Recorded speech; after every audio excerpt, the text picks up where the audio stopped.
আজকে হবে spicy noodles challenge. যে আজকে হিট সামলাতে পারবে সে হবে বিজয়ী।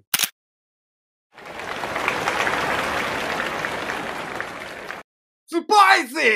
আজকে দেখা যাবে কে সব থেকে বেশি ঝাল সামলাতে পারে। তোমরা কি প্রস্তুত আছো? 3, 2, 1 স্টার্ট। কম্পিটিশন শুরু হয়ে গেছে। অনেকের অবস্থা তো শুরু থেকে দেখা যাচ্ছে যে খুবই ডেডিকেটেড ভাবে নুডলসটি খাওয়ার চেষ্টা করছে। আর ইয়াসিনকে দেখে মনে হচ্ছে ও আর ঝালে সামলাতে পারছে না, ও মোর মুখের মধ্যে নুডলস নিয়ে হু হা করার চেষ্টা করছে। আর সিফাত তো এক কোণার মধ্যে বসে খাচ্ছে,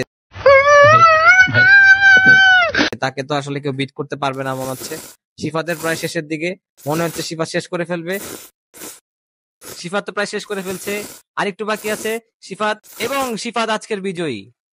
আজকের কড়া ঝাল সামলে নিল সিফাত এবং বিজয়ী হয়ে গেল। আমাদের আজকের স্পাইসি নুডলস চ্যালেঞ্জের উইনার হচ্ছে সিফাত। তো সিফাতের অনুভূতি সম্পর্কে একটু জানবো। খুবই কষ্ট হয়েছে, বাট আমি আমার বেস্টটা ট্রাই করছি। তো যাই হোক, তো সিফাত এখন জিতে যাবে 500 টাকা।